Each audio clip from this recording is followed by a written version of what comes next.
Hello viewers, welcome to our channel. వంటింటికి care of address అనగానే మనందరికీ గుర్తొచ్చేది చిట్టిబొట్ల మధుసూదన్ శర్మ గారు.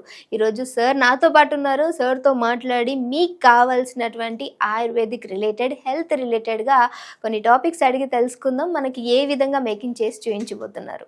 నమస్తే సార్. నమస్తే. సార్, ఈరోజు మన ప్రేక్షకుల కోసం మనం ఎలాంటి మేకింగ్ చేసి చూపించబోతున్నాము? సో కామన్గా ప్రేక్షకులు ఎదుర్కొనేటువంటి కామన్ అనారోగ్య సమస్యలు ఏవైతే ఉన్నాయో వాటి గురించి ఒక్కొక్కటి చేసి చూపిస్తాను. Okay sir.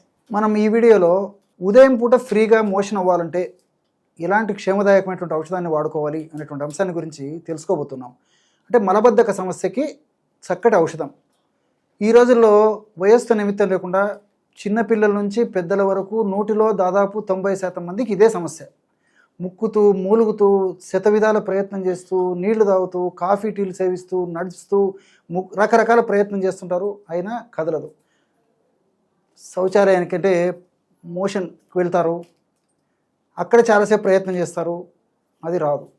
బలవంతంగా ముక్కి కూర్చున్నప్పుడు కొద్దిగా వచ్చేస్తుంది, మళ్ళీ లోపల మిగిలిపోయినట్టు అనిపిస్తుంటుంది, మళ్ళీ ప్రయత్నం చేస్తారు, రాదు. ఈ విధంగా రకరకాలుగా ప్రయత్నం చేస్తుంటారు.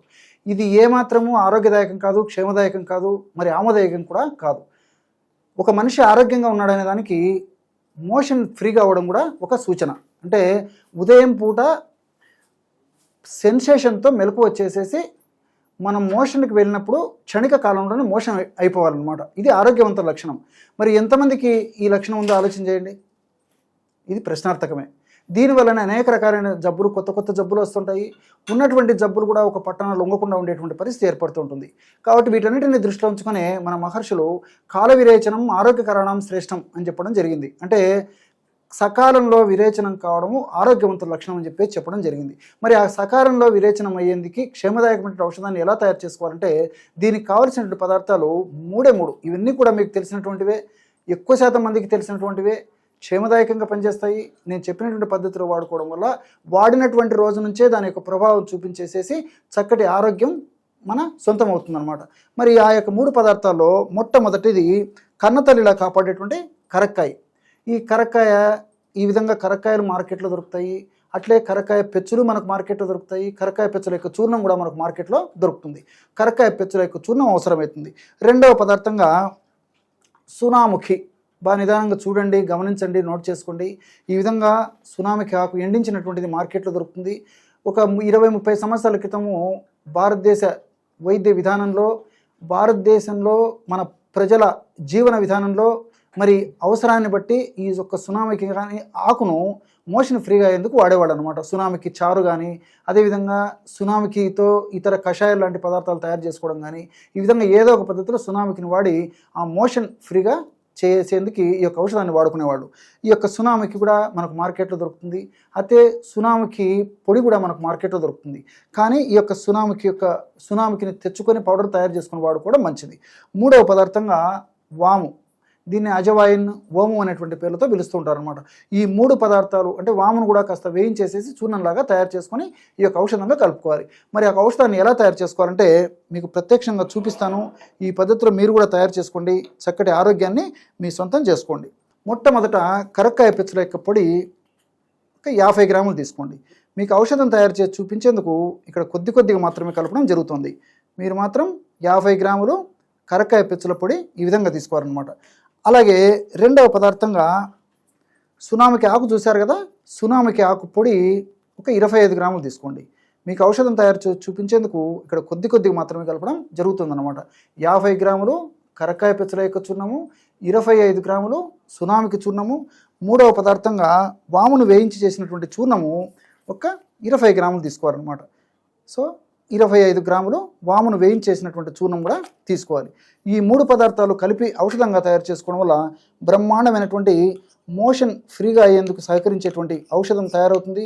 అన్నీ మనకు సైడ్ బెనిఫిట్స్ ఉంటాయి, ఎలాంటి సైడ్ ఎఫెక్ట్స్ కూడా ఈ యొక్క ఔషధం వల్ల ఉండవు. ఈ కరక్కాయ మోషన్ ఫ్రీ అయ్యేందుకు చాలా చక్కగా ఉపయోగపడుతుంది. కరక్కాయలో ఉన్నటువంటి అల్యూమినో గెలాక్టన్స్, పాలిఫినాల్స్, ఫైబర్స్ ఇలాంటివన్నీ కూడా చెబిలిన్స్, చెబులిక్ యాసిడ్ ఇవన్నీ కూడా ప్రత్యక్షంగా పరోక్షంగా మోషన్ ఫ్రీ అయ్యేందుకు సహకరిస్తాయి. అదేవిధంగా సునామికిలో ఉన్నటువంటి సెనిడిన్, అదేవిధంగా సినసైడ్స్ ఇలాంటి అనేక రకాలైన పదార్థాలు కూడా మోషన్ ఫ్రీగా అయ్యేందుకు, మరి ముక్కకుండా మూలకుండా, మరి ఆ సెన్సేషన్ వచ్చిన వెంటనే సాఫీగా విరేచనం అయ్యేందుకు ఈ సునామికిలో ఉన్నటువంటి ఇలాంటి పదార్థాలు కూడా ఉపయోగపడతాయి. అదేవిధంగా వాములో ఉన్నటువంటి థైమాలు, థైమోక్వినాను, ఫైబరు ఇలాంటి పదార్థాలను కూడా ప్రేవుల కదలికలను బాగా పెంచేసేసి మోషన్ ఫ్రీగా అయ్యేందుకు ఆ యొక్క పదార్థం కూడా చాలా చక్కగా ఉపయోగపడుతుంది. మరి ఈ 3 పదార్థాలు కలిపి మనం ఔషధంగా తయారు చేసుకున్నాం కదా, దాన్ని ఎలా వాడుకోవాలంటే ఈ విధంగా తయారు చేసుకున్నటువంటి ఔషధాన్ని ఒక గాజు సీసాలో నిల్వ ఉంచుకొని రోజు రాత్రి పడుకునేటప్పుడు ఒక 50 ml గోరువెచ్చని నీళ్ళు ఈ విధంగా తీసుకోవాలన్నమాట. రాత్రిపూట పడుకునేటప్పుడు 50 ml గోరువెచ్చని నీళ్ళు ఈ విధంగా తీసుకొని ఇందులో మనం తయారు చేసి పెట్టుకున్నటువంటి చూర్ణాన్ని ఒక 5 గ్రాములు, చూసారు కదా, అంటే 5 గ్రాములు అంటే ఒక టీ స్పూన్, ఇది పెద్ద స్పూను, ఒక టీ స్పూను ఇందులో కలిపేసేయాలన్నమాట. ఇంతే. 50 ml గోరువెచ్చని నీళ్ళు తీసుకోవాలి. 50 ml గోరువెచ్చని నీళ్ళలో మనం తయారు చేసి పెట్టుకున్నటువంటి చూర్ణాన్ని కేవలము 5 గ్రాములు, ఒక టీ స్పూన్ మాత్రమే కలుపుకోవాలన్నమాట. ఈ విధంగా కలపడం వల్ల బ్రహ్మాండమైనటువంటి పానీయం రెడీ అయిపోతుంది. ఈ విధంగా తయారైనటువంటి పానీయాన్ని పడుకునేటప్పుడు మనం రోజు సేవిస్తుండాలన్నమాట. ఈ విధంగా సేవించడం వల్ల వెంటనే ఈ యొక్క ఔషధం ప్రభావం పనిచేసి మర్రోజే దాని యొక్క శక్తిని కూడా చూపించేందుకే ఈ యొక్క ఔషధం చాలా సమర్థవంతంగా పనిచేస్తుంది అనమాట. ఇది సర్వసాధారణంగా మనం చెప్పుకున్నట్లు పెద్దల డోసు.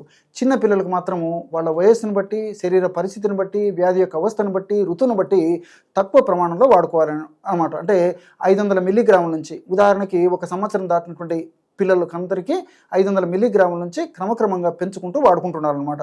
కాబట్టి 1/2 టీ స్పూన్ నుంచి మ్యాక్సిమం 1 టీ స్పూన్ వరకు వాడుకోవాలి. అంటే ఒక 20-25 సంవత్సరాలు దాటినటువంటి వాళ్ళందరూ కూడా 1/2 టీ స్పూన్ నుంచి 1 టీ స్పూన్ వరకు వాడుకోవచ్చు.